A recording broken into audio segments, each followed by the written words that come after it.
200 में कर दो। अंकल 200 रुपये 100 रुपये एक बच्चे का 100 दूसरे का 100 300 मान लीजिए 350। नहीं 200 अंकल जी हाँ 100 फट 200 रुपये पर्ची काट के देना नाम आगे।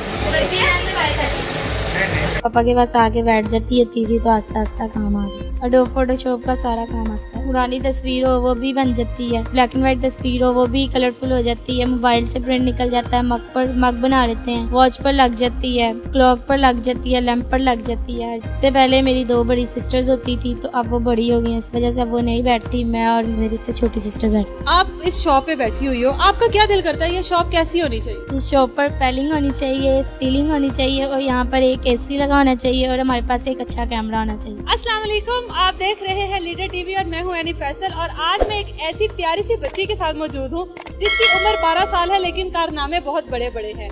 मेरे साथ आज अलीना मौजूद है जो एक फोटो स्टूडियो चला रही है। 4 बहनें हैं और चारों बहनें किसी बेटे से किसी भाई से कम नहीं हैं। इनके बाप बीमार हैं पिछले 9 महीनों से। पहले बड़ी 2 बहनें ये स्टूडियो चला रही थी, तो बड़ी 2 बहनें जब बड़ी हो गई हैं तो अब छोटी बहनों ने ये शॉप को संभाल लिया है और यहाँ पर ये बैठी होती है। यहाँ पर कस्टमर आते हैं, फोटोज क्लिक करवाते हैं, फोटो पूरी एडिट करती हैं। उसके बाद जो कुछ फोटो स्टूडियो में जो काम होते हैं वो ये सब बच्ची कर लेती है। ये एक 12 साल बच्ची है। आइए आपको इससे मिलवाती हूँ और इससे मजे की बातें करते हैं। अस्सलाम वालेकुम। वालेकुम सलाम। अलीना, मुझे ये बताओ, इतनी छोटी सी हो, इतने बड़े बड़े कारनामे कैसे कर रही हो? वैसे कैसे कर रही हो? पढ़ती कौन सी क्लास में हो? 8 में। अच्छा, यहाँ पर कब से हो? 6-7 साल से छोटी थी, वैसे पापा के पास आके बैठ जाती है तीजी तो आस्ता आस्ता काम आ गया। अच्छा, मुझे बताओ, फोटोशॉप में ऐसा कौन कौन सा काम है जो आप कर लेती हो? और फोटोशॉप का सारा काम आता है।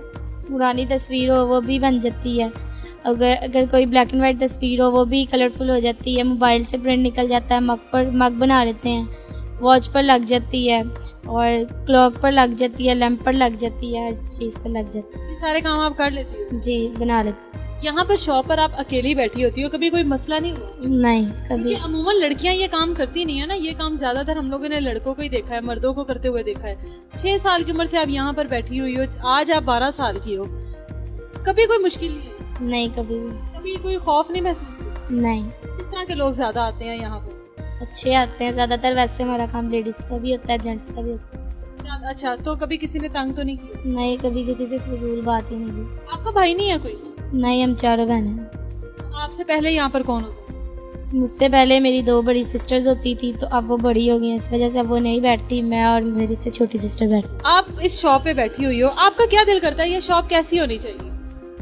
इस शॉप पर पैलिंग होनी चाहिए, सीलिंग होनी चाहिए और यहाँ पर एक एसी लगा होना चाहिए और हमारे पास एक अच्छा कैमरा होना चाहिए। क्योंकि आपके पास जो कैमरा है वो भी छोटा है, कभी लोगों ने इस चीज पर आके कहा नहीं कि छोटा कैमरा, हमें तो सही वाले प्रोफेशनल कैमरे से चाहिए? नहीं, आज तक वैसे किसी ने कहा नहीं, क्योंकि हमारे पास पहले बड़ा कैमरा ही था तो वो अभी खराब हो गया, क्योंकि ये मेन है, यहाँ पर डस्ट बहुत होती है इस वजह से। यहाँ पर मैं एक बात बताती चलूँ कि अभी हम लोग यहाँ पर खड़े थे तो यहाँ पर लाइट चली गई। इस बच्ची ने फैन बंद कर दिया कि यूपीएस हमारा बंद हो जाएगा, फैन बंद कर दे हमारा सिस्टम ना बंद हो जाए। मतलब इसको अपने काम से कितना लगा हुआ है कि उसने फौरी तौर पे यूपीएस की वजह से फैन बंद करवा दिया, खुद गर्मी में बैठ गई है।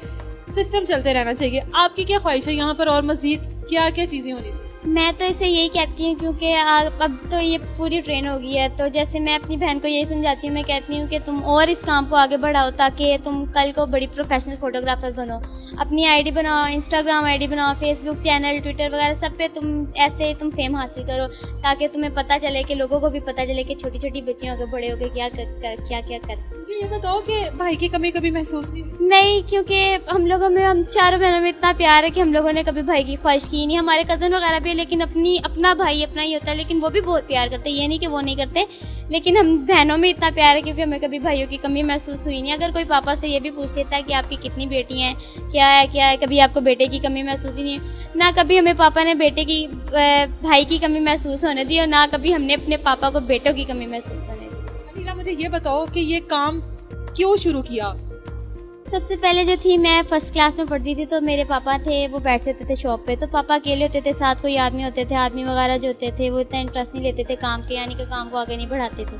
तो फिर मैं अपने पापा के साथ जाती थी, मैंने देखा कि वो लोग इतना काम में नहीं दिलचस्पी लेते, मैंने कहा चलो फिर मैं अपने पापा के साथ बैठती हूँ। तो मैं अपने पापा के साथ बैठना शुरू हुई। एक दिन 2 दिन 3 दिन इस तरह मैं जाती रही पापा के साथ। तो आखिरकार 4-5 माह फिर छुट्टियाँ हो गई स्कूल की, तो फिर मैं पापा के साथ लगातार जाती रही। तो मेरा भी पापा के साथ काम में दिल लग गया। फिर मैंने भी इंटरेस्ट लेना शुरू कर दिया काम में कि कुछ ना कुछ ज़रूर करना है मैंने। फिर मैं देखती वगैरह थी पापा को काम करता हुआ। फिर मैं कहती थी चलो अब मैं करती हूँ। जब मैं करती थी तो पापा मेरे खुश होते थे। मेरे पापा कहते थे, जब पहली तस्वीर बनाई थी वो मैं फर्स्ट क्लास में पढ़ती थी। उसके बाद फिर मैं सेकंड में, थर्ड में, ऐसे फिर जैसे जैसे मैं करती गई फिर वैसे वैसे मुझे काम ज़्यादा आता गया। अब जो है मैं 8 क्लास तक बैठी रही हूँ पापा के साथ। 9th 10th में आके मैंने बिल्कुल छोड़ दिया था। ये 10th क्लास में आके मेरे पापा थोड़े से बीमार हो गए थे, जिसकी वजह से फिर मैं अपनी छोटी बहन के साथ बैठी रही। वो भी चंद एक माह में बैठी हूँ। फिर मैं यानी कि मेरे 10th के पेपर्स आ गए थे तो फिर मैंने स्किप कर दिया। अब मैं नहीं बैठती, अब मेरी छोटी बहन बैठती है। अब उसके बाद जो उससे छोटी है वो साथ बैठती है, लेकिन उसे भी थोड़ा बहुत काम नहीं आता, लेकिन आहिस्ता आहिस्ता वो भी ट्रेन हो जाए। आपने अपनी छोटी बहन इसको खुद ट्रेन किया? नहीं, इससे मैंने बिल्कुल भी ट्रेन नहीं किया। जैसे ही मैं अपने पापा के साथ बैठती थी कि उस पापा को भी काम आता था सारा, तो फिर मैं कहती थी नहीं थोड़ा बहुत मुझे भी आना चाहिए था, क्योंकि हमारे दादा भी ये काम करते रहते। तो दादा बू और पापा से हम पे हमारी बहनों को, और हमारी बहनों के बाद आप देखें किसको। अच्छा नीला, मुझे ये बताओ, ये ज़्यादातर लड़कों का काम होता है, लड़के इस तरह की फ़ोटोशॉप चलाते हैं, कभी किसी किस्म का मसला नहीं हुआ? कभी भी नहीं, क्योंकि अगर इंसान खुद सही हो ना तो कभी कोई दूसरा कुछ कह नहीं सकता। हाँ, मुझे भी काफ़ी अर्सा हो गया बैठे हुए, लेकिन कभी भी किसी ने नहीं छेड़ा हमें, ना हमने ऐसा कोई मौका ही नहीं दिया, क्योंकि हम फजूल बात करते ही नहीं है।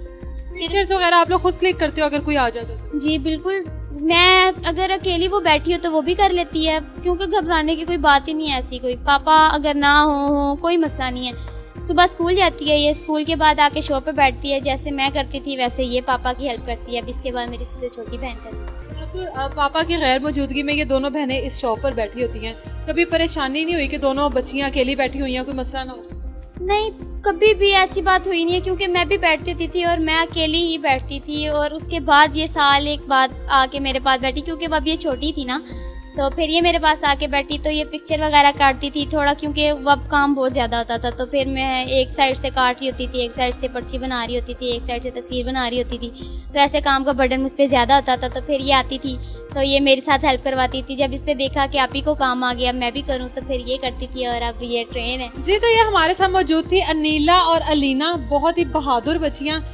इस वक्त के लिए मैं कहती हूँ कि बेटा होना कोई ज़रूरी चीज़ नहीं होती है। बेटियाँ भी अक्सर अपने माँ बाप का इस तरह का सहारा बनती हैं कि बेटे की सारी कमी पूरी कर देती हैं, और बेटों से ज़्यादा अच्छा सहारा बनती हैं। ये इतनी बहादुर बच्ची हैं और ये कब से अपने बाप का सहारा बनी हुई है। बाप बीमार हुआ है लेकिन एक ऐसी शॉप चला रही है जिसमें हम लोगों ने हमेशा लड़कों को बैठे देखा है, मर्दों को बैठे देखा है। और ये हम लोगों के लिए बहुत अच्छी चीज़ है, और उन लोगों के लिए, उन औरतों के लिए बहुत बड़ी मिसाल है जो कहती है कि हम लोग ऐसी जगह पे नहीं जाएंगे, हम लोगों को लड़के तंग करेंगे या हम कोई ऐसा काम नहीं कर सकते। ये बच्चियां जवान है, ये बच्ची जवान है, ये बच्ची है, इनको आज तक कभी किसी ने तंग नहीं किया। और इस बच्ची ने कितनी अच्छी बात की थी कि जब तक लड़की खुद ना चाहे कोई उसको तंग नहीं कर सकता। सेकेंडली, मैंने पहले भी इस बात का जिक्र किया है कि यहाँ पर लाइट गई थी तो इस बच्ची ने फैन बंद कर दिया था कि हमारा सिस्टम बंद हो जाएगा। तो इतना इसके अंदर है कि वो गर्मी में बैठी रहती है लेकिन वो अपना सिस्टम नहीं बंद होने देती कि काम नहीं रुकना चाहिए। तो आप लोगों से मेरी रिक्वेस्ट है कि अगर इस बच्ची की ख्वाहिश है कि ये एक पूरा फर्निश स्टूडियो बन जाए, तो यहाँ पर इसको सीलिंग चाहिए अपने स्टूडियो में, एक अच्छा कैमरा चाहिए, क्योंकि इनके पास छोटा कैमरा है और वो जाहिर है अगर किसी ने प्रोफेशनल शूट करवाना है तो वो उसके लिए वो उनको पसंद नहीं आता। सेकेंडली, यहाँ पर एसी चाहती है और यूपीएस की एक बैटरी। इसने नहीं कहा, मैं चाहती हूँ कि जब लाइट जाए तो सिस्टम के साथ साथ इनका फैन भी चलता रहे, इनको फैन बंद ना करना पड़े। इनका नंबर स्क्रीन पर चल रहा है। आप लोगों से मेरी रिक्वेस्ट है, मेरी पर्सनली रिक्वेस्ट है कि प्लीज़ इन बच्चियों को तंग ना कीजिएगा, क्योंकि ये छोटी छोटी मासूम बच्ची हैं। आप लोग इनको कॉल कीजिएगा, कोई इनकी इस किस्म की मदद कर सकता है तो यकीनन आप लोग करते हैं और हमेशा करेंगे भी। इन लोगों से कांटेक्ट कीजिएगा और अगर कोई इस चीज़ में अपना हिस्सा डालना चाहता है तो ज़रूर इनसे रब्ता कीजिएगा। तब तक अपना बहुत सारा ख्याल रखिएगा। मुझे इजाज़त दीजिए। अल्लाह हाफ़िज़।